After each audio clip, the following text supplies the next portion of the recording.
اس لیے سوچیے اور 100 بار سوچیے اپنے بچوں تک آپ دین کیسے منتقل کر سکتے ہیں. آج کے وقت کا سب سے بڑا چیلنج یہ ہے. جو آپ کے سینے میں ایمان ہے، اس ایمان کو اپنے بچوں کے دل میں ٹرانسفر کرنے کا کوئی آپ کے پاس سسٹم ہے؟ مدرسے میں تو کوئی 5% بچے پڑھنے آتے ہیں، اور مدرسوں کا حال یہ ہے کہ کہیں کی اینٹ کہیں کا روڑا، بھانمتی نے کنبا جوڑا. دروازہ لگا ہے تو کھڑکی ٹوٹی ہوئی ہے، کھڑکی ٹوٹی ہے تو دروازہ لگا ہوا ہے، دروازے بھی ہیں تو کنڈی نہیں ہے حضرت. ہاں، باتھ روم میں اس کی بھی کنڈیاں ٹوٹی ہوئی ہیں. ایک بار تو ہم دھوکے چلے گئے، دھوکے میں استنجا کرنا تھا، اندر گئے تو کنڈی ٹوٹی ہوئی. وہ تو خیریت تھا، کوئی آیا نہیں.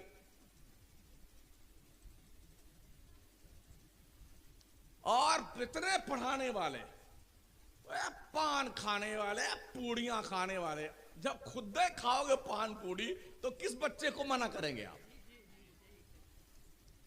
ہمارے مولانا لوگ کہتے ہیں یار یہ شمس الدین ہم کو بھی نہیں چھوڑتا. ہم بالکل نہیں چھوڑیں گے، سیدھی سی بات ہے. ہمیں پھر بلانا چاہے مت بلانا، مجھے شوق نہیں چل رہا تھا تقریر کا. ہاں، پوری سیڑھی پہ ایسے تھوک تھوک کر کے لگتا ہے کہ یہاں کوئی انسان نہیں، جانور بستے ہیں. اور اگر مچھر کے روکنے کے لیے جالیاں لگا دی نا کھڑکیوں میں، تو ایسے اس میں سوراخ کر لیں گے اور بڑے ادب کے ساتھ اتنی دور پچکاری جائے.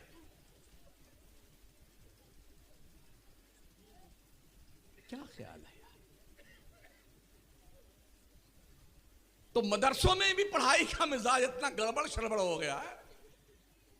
ہر مدرسے میں جب اسکول کی مدرسے کی گھنٹی لگے تو موبائل کے دادی اماں کو جمع کر لیا جانا چاہیے.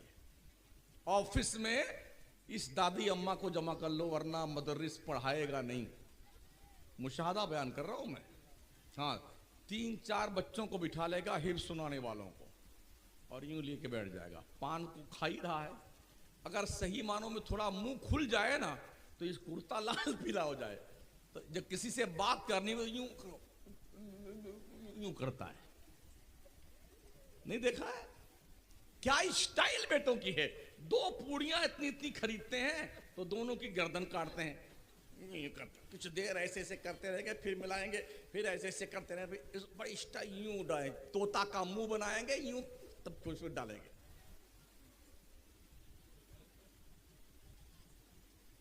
میرے نبی نے فرمایا تھا جس کے منہ سے بدبو آتی ہو، جو کچی لہسن کچا پیاز کھا لے، جب تک منہ کی بدبو ختم نہ ہو جائے ہماری مسجد کے قریب نہ آئے. یہ سرکار نے فرمایا تھا.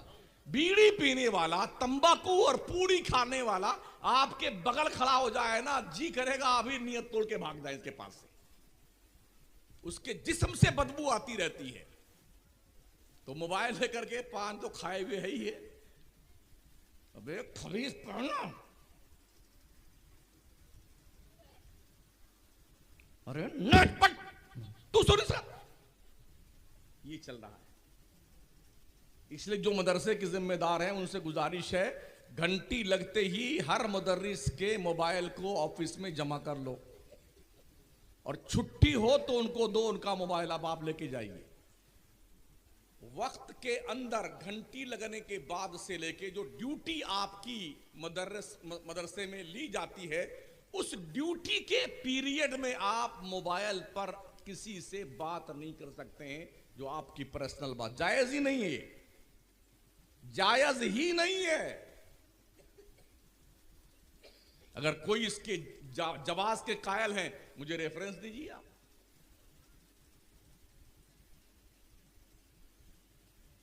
بہت برا حال ہے. تو مدرسوں کی کنڈیشن یہ ہے. بچے اب مائیں کہہ رہے گڈو کو پڑھانے کے لیے بڑا شوق ہے، ان کو نہلا دھلا کر کے کپڑا وپڑا بڑھیا پہنا کر کے، شرٹ بڑھیا ان کیا، پینٹ وین میں جوتا موزہ کاجل پاؤڈر لگا کے، ٹائی پھائی پہنا کر کے، نظرہ وجرہ پار کر کے، پھر وہ گڈو کے پاپا کو جگاتی ہے. ارے اٹھیے نا، ٹائم ہو گیا، اٹھیے نا. وہ آدھی پینٹ پہنے بھاگتا ہے پورے سے موٹر سائیکل لے کر کے. اور جب مدرسے کی باری آتی ہے نا، اس بچے کے لیے جو اسکول کانوینٹ پڑھنے جا رہا ہے، دیسی گھی کا پراٹھا بناتی ہے ماں، آملیٹ بناتی ہے، چاکلیٹ رکھتی ہے، پیسہ رکھ دیتی ہے، اور پھر اسے بلائیں لیتی ہے، جا بیٹے پڑھنے۔ اور جو بیچارہ تھوڑا مند بدھی ہے، کم گیان وان ہوگا، تو اس کو 2 تھپڑ مارتے، چٹ جاؤ مدرسہ میں۔ 2 گھنٹہ مولوی کا دماغ کھا کے آ جانا۔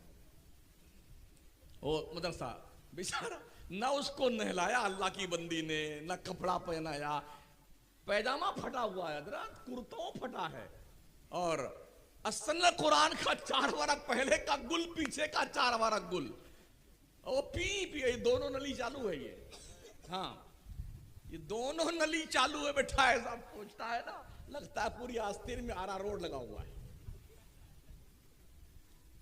2 گھنٹہ مولوی کا دماغ چاٹتا ہے، کیا خاک پڑھے گا وہ؟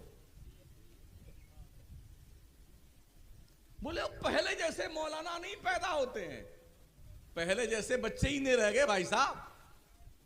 اپنے جینیس بچوں کو مدرسے میں بھیجو، تب کوئی غزالی پیدا ہوگا، تب کوئی غزالی دورہ پیدا ہوگا، ابو علی سینا پیدا ہوگا، علامہ شمس الدین تفتازاری پیدا ہوگا، صلاح الدین ایوبی پیدا ہوگا۔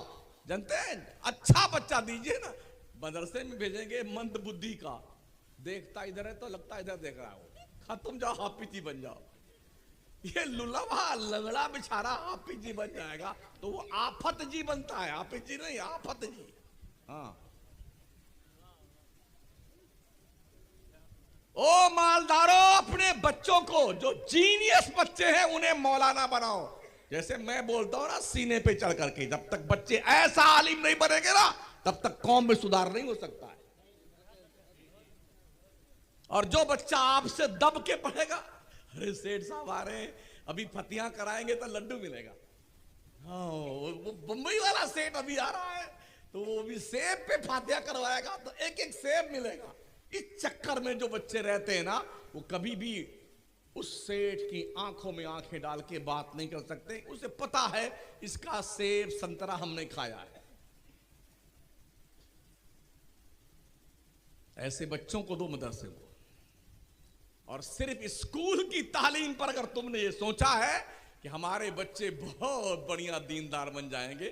ابھی 2 مہینہ پہلے ایک ویڈیو میں نے دیکھی، یونیورسٹی کے پڑھنے والے بچے مصر گئے گھومنے کے لیے، مسلمانوں کے وہاں کے میوزیم میں گئے تو فرعون کی وہاں لاش موجود تھی، وہ وہاں نیت باندھے فاتحہ پڑھ رہے تھے فرعون کی لاش پہ۔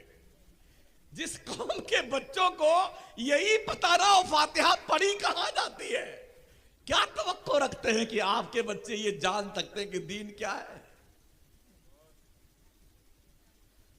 یہ کالج کی تعلیم، یونیورسٹی کی تعلیم بھائی صاحب یہ، اور اب تو کوئی پوچھنے بھی نہیں آتا، بس اٹھایا موبائل کی دادی اماں کو، سرچ ورچ کیا، اوہو یہ ڈاکٹر ذاکر نائک صاحب ہے، یہ انجینئر صاحب ہے۔ ایک بات مجھے بتاؤ، اللہ نہ کرے آپ کا ہاتھ پیر ٹوٹ جائے تو آپ کیا کریں گے؟ اسپتال جائیں گے یا